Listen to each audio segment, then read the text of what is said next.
जय माता दी।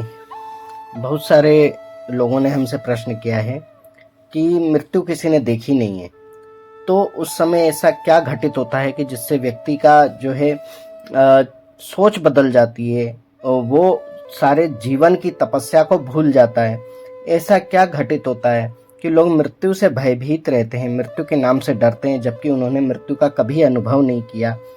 जो मरे हैं उन्होंने अपना अनुभव नहीं सुनाया और जो जीवित हैं उन्हें मृत्यु का अनुभव प्राप्त नहीं। फिर डर किस बात का है, क्यों डरते हैं, क्या कारण है? तो आज हम करते हैं इन्हीं सब विषयों पर चर्चा। कर लेते हैं पहले निवेदन कि जो भी हमारे चैनल पर आते हैं चैनल को सब्सक्राइब करें, लाइक कमेंट शेयर करें, बेल आइकन को ऑल पर सेट कर दें ताकि आपको हमारे चैनल के सभी नए अपडेट के नोटिफिकेशन मिल जाएं और आप हमसे कनेक्ट कर पाएं। कर लेते हैं मातंगी महाकाली की आराधना। नमोस्तुते महामाये मातंगी मोडेश्वरी सर्वकष्ट हरे देवी भक्ति मुक्ति प्रदायिनी धर्मारण्ये स्थिता देवी हृदयारण्ये संस्थिता रक्ष रक्ष महादेवी मोर कुलोद्धारिणी धर्मारण्ये तीर्थस्थाने संस्थिता भवतारिणी दुष्ट कर्णात्की धाता श्यामला रूप धारिणी मोड़ जनहा वंदिता मातंगी मोड़ कुदे कृपा करो सिद्धि बुद्धि प्रदे देवी अष्टादश भुज धारिणी। देखिए, मृत्यु एक ऐसा विषय है जो जन्म के साथ जुड़ करके आता है। जब व्यक्ति का जन्म होता है तब उसकी श्वास लिख दी जाती है कि वो कितनी श्वास जिएगा। उतनी ही श्वासों के समाप्त होने पर व्यक्ति की मृत्यु हो जाती है। जीवन और मृत्यु के बीच में इन्हीं श्वासों का खेल है, इन्हीं श्वासों का उतार चढ़ाव का खेल है। कई ऐसी शारीरिक गतिविधियां हैं जिसके लिए शास्त्रों में कहा गया है कि आपकी श्वासों को संभालिए, श्वासों को नियंत्रित कीजिए, और साधना उसी में से एक क्रम है। जो व्यक्ति जितनी अधिक अपनी श्वासों को कंट्रोल में रखता है, श्वासों के उतार चढ़ाव पर ध्यान लगाता है, उतना ही उसका जीवन सुखी संपन्न रहता है।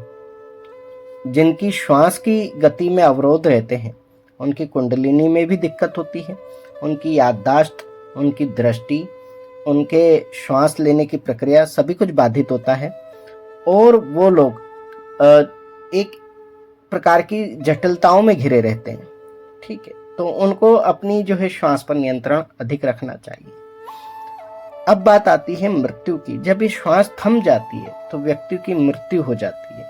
श्वास के थमने से हृदय का जो है धड़कना बंद हो जाता है। दोनों एक दूसरे से कनेक्टेड है। हृदय धड़कना बंद कर दे तो श्वास की गति रुक जाती है, और श्वास की गति रुक जाए तो भी हृदय का धड़कना बंद हो जाता है। यानी कि मान लिया जाता है कि शरीर में अब प्राण नहीं बचे हैं, प्राणों के रहने का कोई स्थान बाकी नहीं रहा है, प्राण शरीर को छोड़ देते हैं। लोग मृत्यु से भयभीत क्यों होते हैं?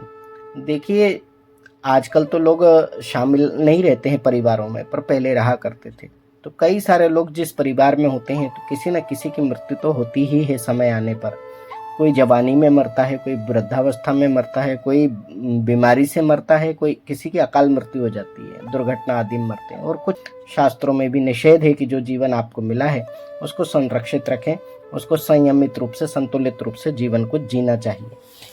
तो बात यहाँ आती है कि इस प्रकार से पहले जब है मृत्यु आदि के बारे में व्यक्ति देखता था तो जो बीमारी से मरते थे, वृद्धावस्था से मरते थे, उन्हें कई कष्ट भोगते व्यक्ति ने देखा होता है। तो वो उस कारण से भयभीत रहता है, मृत्यु के उस क्षण से भयभीत होता है कि सारे जीवन जिस शरीर का अभिमान व्यक्ति करता है कि हम इस शरीर के साथ इस प्रकार जिएंगे, हम इस प्रकार जिएंगे, हम इसको ऐसे रखेंगे, ऐसा पहनाएंगे, ऐसा ओढ़ाएंगे, ऐसा खिलाएंगे, ऐसा पिलाएंगे, यह शरीर किसी के आगे झुकेगा, किसी के आगे नहीं झुकेगा, वगैरह वगैरह वगैरह। शरीर का अभिमान, देहाभिमान जो होता है वह व्यक्ति को ऐसी ऊंचाई पर चढ़ा देता है कि वो वहां से जब नीचे देखता है कि वास्तविकता क्या है, मृत्यु क्या है, तो वो वहां से उतरना नहीं चाहता है, उस चढ़ाई से नीचे आना नहीं चाहता है, जबकि उसको धरातल पर आना ही होगा।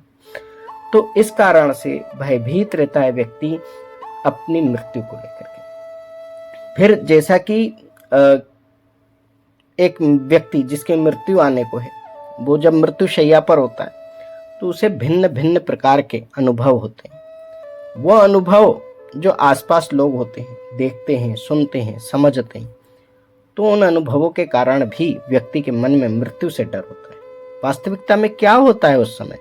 उस समय होता ये है कि जिसने सारा जीवन पूजा पाठ जप तप किया हो, लेकिन कहीं ना कहीं अपने मस्तिष्क में मोह को जिसने स्थान दे रखा हो, यानी कि पूजा पाठ सब एक बाह्य तरीके से हो रहा था, जिसको हम आडंबर भी कह दें तो कोई बड़ी बात नहीं है, तो वो एक आडंबर या एक कर्म की भांति चल रहा था। जैसे हम रोज कपड़े बदलते हैं, जैसे हम दिया बाती लगा रहे हैं, जैसे हम रोज अपना श्रृंगार करते हैं, बाल संवारते हैं, आदि आदि आदि कर्म करते हैं, उस प्रकार से हमने भगवान को संवार दिया, सुधार दिया, मूर्तियों को कर दिया, लेकिन हमारे हृदय में कहीं भक्ति नहीं है।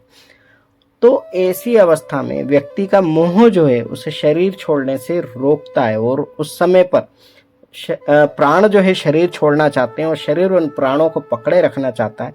इस द्वंद्व में जो दशा होती है वो आसपास के लोग देखते हैं। मृत्यु के समय कफ की मात्रा बहुत अधिक बढ़ जाती है, व्यक्ति बोलना चाहता है लेकिन बोल नहीं पाता है, कंठ अवरुद्ध हो जाता है उसका, और वो कई सारी बातें करना चाहता है जैसे कि उसने जीवन भर की होती हैं।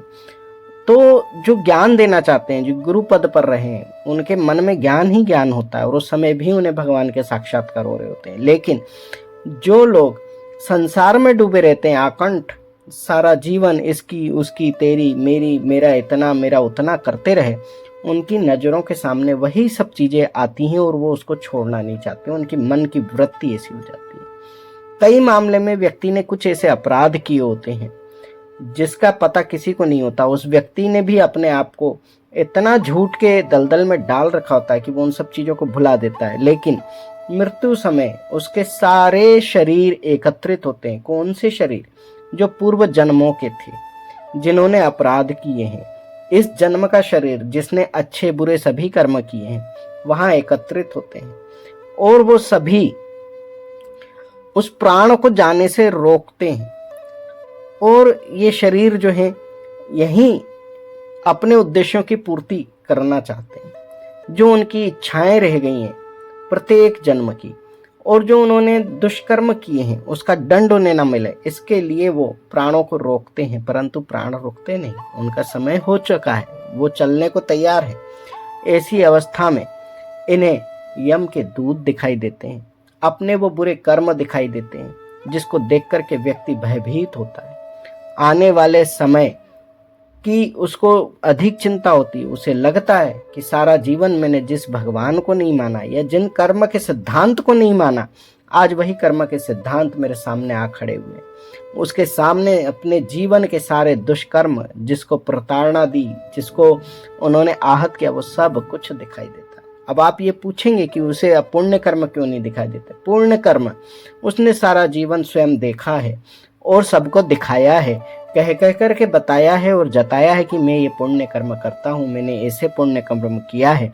हर व्यक्ति की ये प्रवृत्ति होती है, वह अपने द्वारा किए गए अच्छे कामों का बखान करता है, परंतु बुरे कामों को वो स्वयं भी देखना नहीं चाहता। चाहे वो आप हो, मैं हूँ, कोई भी व्यक्ति हो, हर व्यक्ति की ये स्वाभाविक प्रवृत्ति होती है कि अपने किए अच्छे कर्मों का बखान करते हैं, अपने किए हुए बुरे कर्मों को छुपा लेना चाहते हैं किसी भी कारण से। तो यही सब छुपे हुए कर्म ईश्वर के द्वारा उसे दिखाए जाते हैं, जो उसकी स्मृतियों में कैद है, वो सब उसके सामने आते हैं और उसके कारणों से बहुत ही अधिक पीड़ा होती है। और मृत्यु के समय आपको अपने जब सारे कर्म दिखाई देते हैं तो आप सिर्फ पछतावा आपके हाथ में होता है, आपने जिसके साथ बुरा किया होता है, आप क्षमा मांग रहे होते हैं। हमारे द्वारा भी एक दो मृत्यु के ऐसे वर्णन हैं जो प्रत्यक्ष हमारे अनुभव में रहे। उस समय कोई नहीं रहा है वहाँ 1 से 2 लोग थे जो अनुभवी थे, और दोनों ही बार ऐसा हुआ है कि वो चीज़ें स्वयं जो मृत्युशैया पर पड़े हुए लोग होते हैं वो कहते हैं, बताते हैं, जताते हैं, और वो चीज़ें उनके आंखों के सामने दृश्यमान हो रही होती है। अब आप कहेंगे कि वो बेसुध अवस्था में, स्वप्नावस्था में है, परंतु स्वप्नावस्था में काल्पनिक चीज़ें दिखाई देती हैं, वास्तविक चीज़ें दिखाई नहीं देती, लेकिन उनको वास्तविक चीज़ें दिखाई दे रही होती हैं।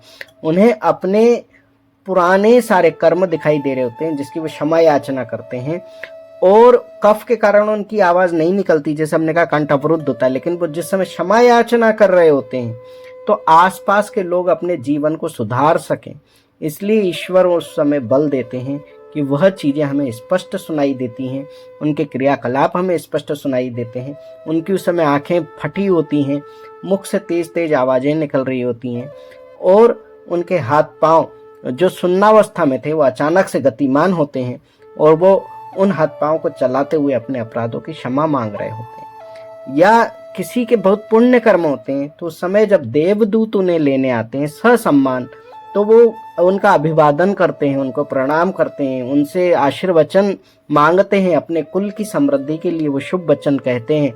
वो सब भी हम सुन पाते हैं पास में बैठ करके। और यह सब भगवत कृपा से और उनकी इच्छा से होता है कि उनको कोई अगर अनुभव दूसरों के साथ साझा करने होते हैं तो वो उस व्यक्ति में उतनी शक्ति देते हैं कि वो हम सुन पाते हैं।